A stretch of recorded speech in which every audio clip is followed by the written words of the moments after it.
Motto gang کے لوگ ساتھ ہیں اور ایک بہت بڑا بینر اس پہ لکھا ہوا کہ ہم عدلیہ کا دل کی گہرائیوں سے مشکور ہیں کہ انہوں نے میاں نواز شریف کو گاڈ فادر بنا دیا.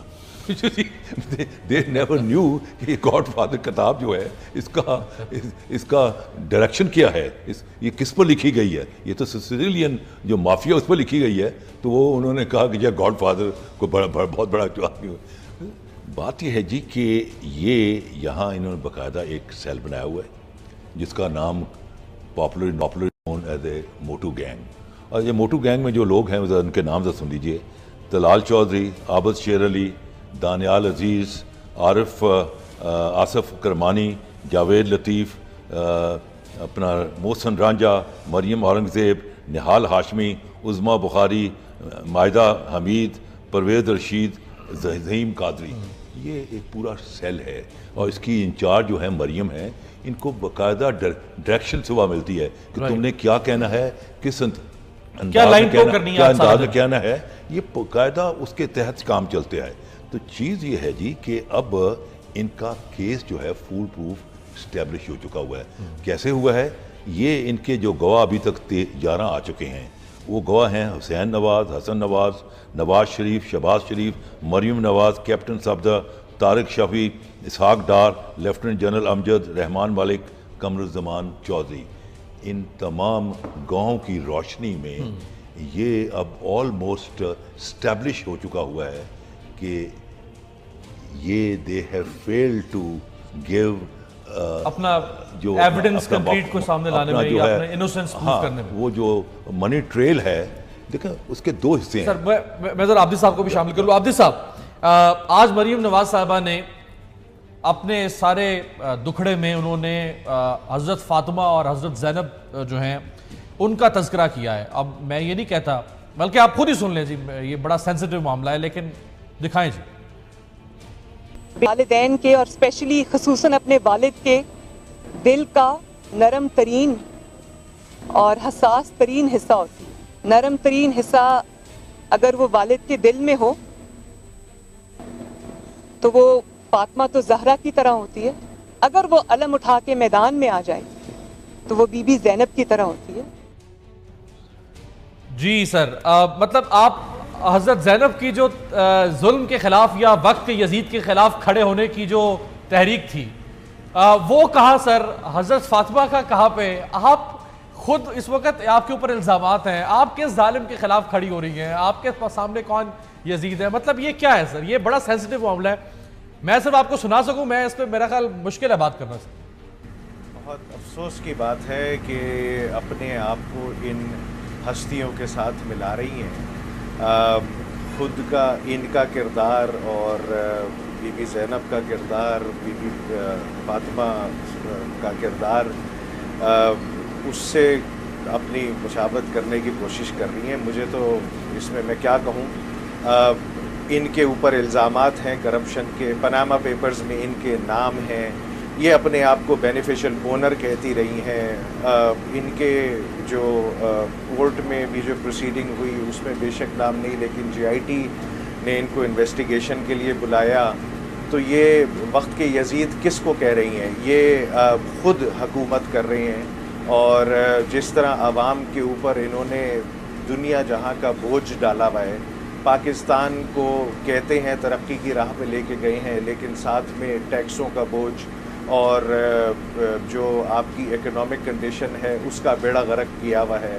جو وعدے کیے ہوئے تھے, بجلی نہیں جائے گی, لوڈ شیڈنگ نہیں ہوئے گی, وہ آج تک ہو رہی ہے, اور پھر اپنے آپ کو یہ ہستیوں کے ساتھ ملا رہی ہیں. مجھے تو افسوس ہو رہا ہے کہ ان کی سوچ پہ کہ یہ اتنی گر گئے ہیں یہ لوگ کہ یہ شہزادی صاحبہ جو ہیں ایک جی آئی ٹی کے سامنے پیش ہوئیں, تو پیش ہونے کے بعد انہوں نے اپنے آپ کو ان ہستیوں سے ملانا شروع کیا. میں اس کی مذمت کرتا ہوں, کنڈیم کرتا ہوں, اور ان سے گزارش کرتا ہوں کہ دوبارہ خدا را اس طرح کی بات نہ کریں. بات نہیں بلکہ سر کہنا چاہیے جسارت نہ کریں آپ, مطلب جسارت نہ کریں آپ. فیملی پہ کس طرح, مطلب کس کیا رخ آپ دینے کی کوشش کر رہی ہیں؟ آپ کے اوپر کیا الزامات ہیں؟ آپ کن ہستیوں سے اپنے آپ کو ملا رہی ہیں؟ ایک بریک سر, بس ذرا تو بریک سے واپس آتے ہیں, اسی پہ ذرا شوکت یوسف زئی صاحب سے بات.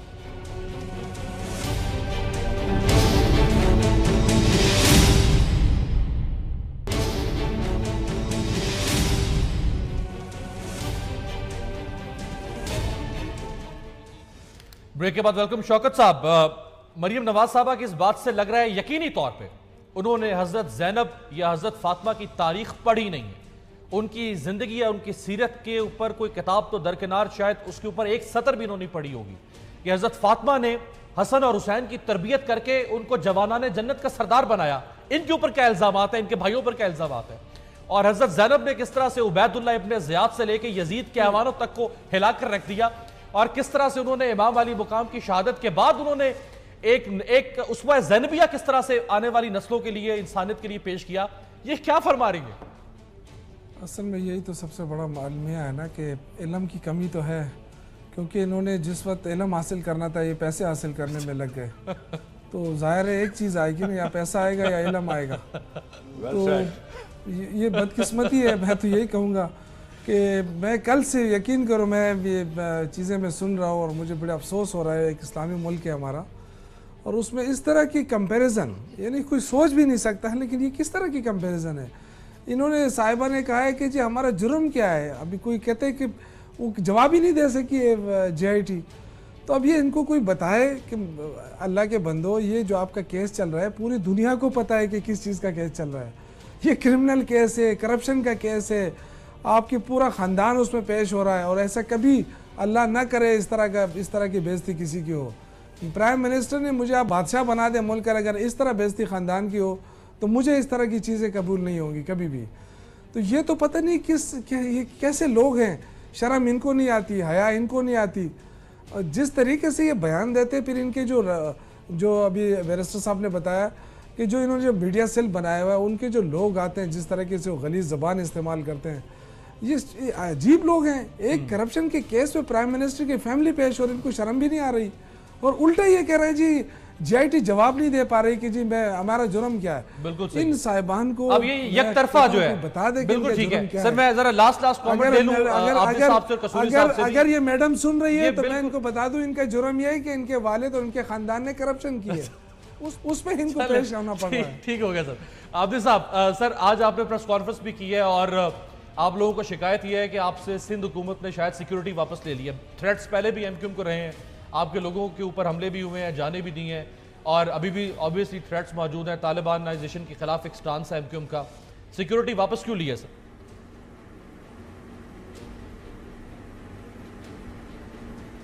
دیکھیے, ہم نے جب نیب کا انہوں نے ریموول کا بل پیش کیا تو اس وقت ہماری طرف سے جو احتجاج ہوا, اس احتجاج کے رزلٹ میں سندھ حکومت نے, جو کہ پولیس کو اپنی جاگیر سمجھتی ہے اور ویسے تو کلیم کرتے ہیں کہ نان پولیٹیکل فورس ہے, لیکن پولیٹیکل پولیس فورس کو استعمال کرتے ہوئے, اپنے اختیارات کو استعمال کرتے ہوئے سارے ایم این ایز اور ایم پی ایز اور متحدہ قومی موومنٹ کی رابطہ کمیٹی کے ساتھ جو بھی پولیس آفیسرز تھے, کانسٹیبلز تھے, ان کو واپس بلا لیا گیا. میرے پاس ویسے بھی ایک ہی گارڈ چلا کرتا تھا جو کہ ایک دن آتا تھا ایک دن نہیں آتا تھا, وہ بھی واپس بلا لیا گیا, اور ہم کو at mercy of any sort of attack انہوں نے ایکسپوز کر دیا. اب الیکشن کیمپین بھی چل رہی ہے, اس علاقے میں ڈفرینٹ بینڈ آرگنائزیشنز بھی موجود ہیں, اور ان کی پچھلے دنوں میں یہاں سے اریسٹس بھی ہوئے ہیں, ان کے نیٹ ورکس بھی ہیں. تو جو ہمارے ایم این ایز اور ایم پی ایز کیمپیننگ کے لیے یا روڈ پہ پانی نکالنے کے لیے یا پھر اپنی عوام کے پاس جانا چاہتے تھے یا جاتے ہیں, وہ اب ایکسپوزڈ ہیں. تو میں یہی کہنا چاہوں گا کہ جی اگر خدا نخواستہ کسی کو ہوتا ہے کچھ, جو کہ اس سے پہلے متحدہ کے اراکین کے ساتھ اٹیکس بھی ہوئے ہیں, شہادتیں بھی ہوئی ہیں, تو اس میں چیف منسٹر رسپانسبل ہوں گے اور ان کے پارٹی کے سربراہ, چیئرمین اور کو چیئرمین رسپانسبل ہوں گے. بالکل ٹھیک ہے, آپ کا مطالبہ بالکل ٹھیک ہے. اگر سیکیورٹی تھریٹس ہے تو گورنمنٹ کا کام ہے سیکیورٹی پرووائڈ کرے, نہ کہ فوری طور پہ ہم. میں سر لاسٹ کامنٹ لے لوں ذرا کسوری صاحب سے. کسوری صاحب, 5 دن باقی رہ گئے. بات یہ ہے کہ اگر میاں صاحب جمہوریت اور نظام کا تسلسل چاہتے ہیں تو میں ان کو $1 ملین ایڈوائز دیں لگاؤں کہ فیصلے سے پہلے $1 ملین تو پسند ہوگا, پتہ نہیں ایڈوائز. ایک فیصلے سے پہلے استعفیٰ دے دیں, اسمبلی کو ڈیزالو کر دیں, سسٹم بچ جائے گا. اگر نہ کیا, تصادم ہوا, تو then third party intervention is around the corner. جیسے کہ بھٹو نے جب ہٹ دھرمی سے کام لیا 1977 میں, تو پھر